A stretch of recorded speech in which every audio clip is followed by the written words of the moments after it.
श्रीरामदूताय नमः। ॐ हनुमते नमः। ॐ शनैश्चराय नमः। ॐ सूर्यपुत्राय नमः।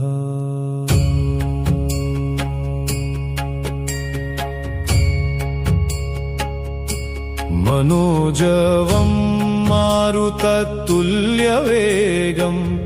जितेन्द्रियं बुद्धिमतां वरिष्ठम् वातात्मजं वानरयूथमुख्यं श्रीरामदूतं शिरसा नमामि। नीलाञ्जनसमाभासं रविपुत्रं यमाग्रजं छायामार्तण्डसम्भूतं तं नमामि शनैश्चरम्। हनुमन्मारुते वीर शरणागतवत्सल शनै पीडां विनिर्हत्य कृपां कुरु मयि प्रभो।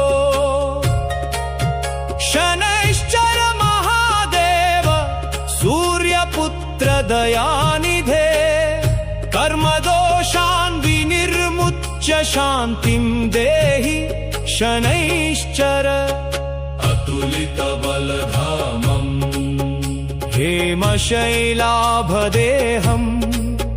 धनुजवनकृशानुं ज्ञानिनामग्रगण्यम् सकलगुणनिधानम् वानराणामधीशम् रघुपतिप्रियभक्तं वातजातं नमामि। नीलाञ्जनसमाभासं रविपुत्रं यमाग्रजं छायामार्तण्डसम्भूतं तं नमामि शनैश्चरम्। ग्रहपीडा विनश्यन्तु कर्मबाधा विनश्यतु हनुमत्कृपया नित्यं शनैः शान्तिर्भवेत् ध्रुवम्। दुःखशोकभयं नश्येत् विघ्नबाधा विनश्यतु धैर्यं बुद्धिं च मे देहि मारुते करुणानिधे। यत्कर्म मम दुष्प्राप्तं यदज्ञानात् कृतं मया तत्सर्वं क्षम्यतां देव शान्तिं देहि शनैश्चर। अन्यायमार्गं त्यजतां मे सत्यधर्मे मनस्थिरम् हनुमद्भक्तिसंयुक्तं जीवनं मे भवेत् शुभम्। शनैश्चरस्य दृष्टिश्च हनुमत्कृपया शुभा दुःखकारणमे तन्मे शान्तिरूपं भवेदिह। ॐ हनुमते नमः। ॐ हनुमते नमः। ॐ शनैश्चराय नमः। ॐ शनैश्चराय नमः। ॐ श्रीरामदूताय नमः। ॐ सूर्यपुत्राय नमः। पूर्वे पातु महावीर दक्षिणे पातु मारुतिः पश्चिमे शनिरक्षे उत्तरे पातु कपीश्वरः।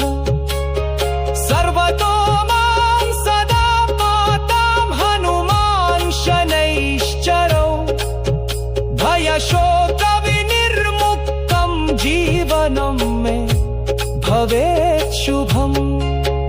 ॐ हनुमते नमः। ॐ शनैश्चराय नमः। ॐ रामदूताय नमः। ॐ सूर्यपुत्राय नमः। हनुमान् शरणं शरणं मम शनैश्चर शरणं मम श्रीरामदूतः पातु मां श्रीशनिदेव पातु मां जय बजरंगबली जय शनिदेव मनोजवं मारुततुल्यवेगं जितेन्द्रियं बुद्धिमतां वरिष्ठम् वातात्मजं वानरयूथमुख्यं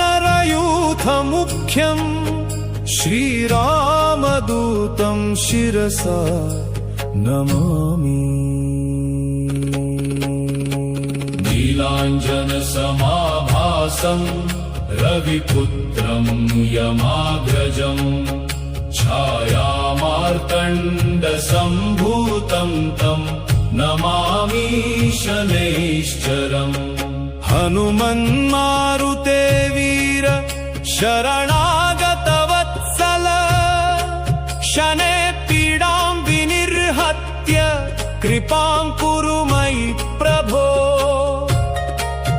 शनैश्चर महादेव सूर्यपुत्र दयानिधे कर्मदोषान् विनिर्मुच्य शान्तिं देहि शनैश्चर अतुलितबलधामम्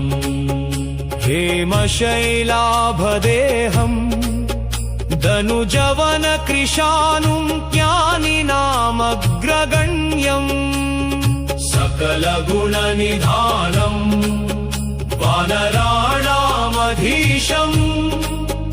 रघुपतिप्रियभक्तं वातजातं नमामि नीलाञ्जनसमाभासं रविपुत्रं यमाग्रजं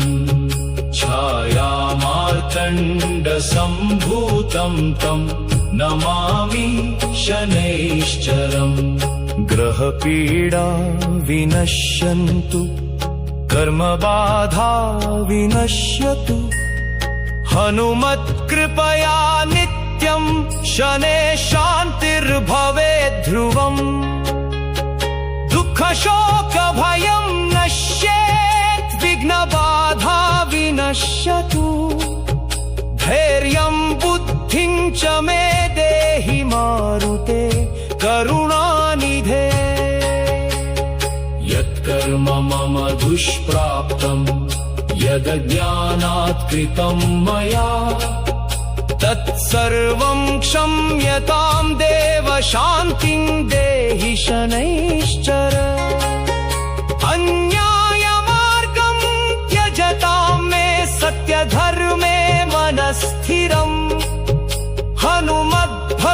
हनुमद्भक्तिसंयुक्तं जीवनं मे भवेत् शुभम् शनैश्चरस्य दृष्टिश्च हनुमत्कृपया शुभा दुःखकारणमे तन्मे शान्तिरूपं भवेदिह ॐ हनुमते नमः ॐ हनुमते नमः ॐ शनैश्चराय नमः ॐ शनैश्चराय नमः ॐ श्रीरामदूताय नमः ॐ सूर्यपुत्राय नमः पूर्वे पातु महावीर दक्षिणे पातु मारुतिः पश्चिमे शनिरक्षे उत्तरे पातु कपीश्वरः सर्वतो मां सदा पातां हनुमान् शनैश्चरो भयशोकविनिर्मुक्तं जीवनं मे भवेत् शुभम् ॐ हनुमते नमः ॐ शनैश्चराय नमः ॐ रामदूताय नमः ॐ सूर्यपुत्राय नमः हनुमां शरणं मम शनैश्चर शरणं मम श्रीराम रामदूतः पातु मां शीशनिदेव पातु मां जय बजरंगबली जय शनिदेव मनोजवं मारुततुल्यवेगं जितेन्द्रियं बुद्धिमतां वरिष्ठम् वातात्मजं वानरयूथमुख्यं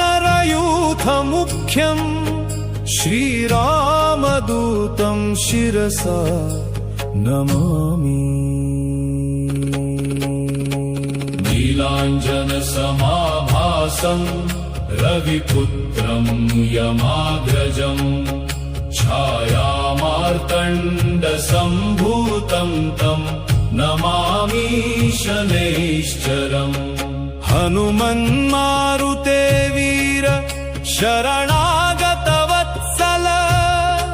शनैः पीडां विनिर्हत्य कृपां कुरु मयि प्रभो शनैश्चर महादेव सूर्यपुत्र दयानिधे कर्मदोषान् विनिर्मुच्य शान्तिं देहि शनैश्चर अतुलितबलधामम् हेमशैलाभदेहम् धनुजवनकृशानुं ज्ञानिनामग्रगण्यम् सकलगुणनिधानम् वानराणामधीशम् रघुपतिप्रियभक्तं वातजातं नमामि नीलाञ्जनसमाभासं रविपुत्रं यमाग्रजं छायामार्तण्डसम्भूतं तं नमामि शनैश्चरम् ग्रहपीडा विनश्यन्तु कर्मबाधा विनश्यतु हनुमत्कृपया नित्यं शनैः शान्तिर्भवेत् ध्रुवम् दुःखशोकभयं नश्येत् विघ्नबाधा विनश्यतु धैर्यं बुद्धिं च मे देहि मारुते करुणानिधे यत्कर्म मम दुष्प्राप्तं यदज्ञानात् कृतं मया तत्सर्वं क्षम्यतां देव शान्तिं देहि शनैश्चर अन्यायमार्गं त्यजतां मे सत्यधर्मे मनस्थिरम्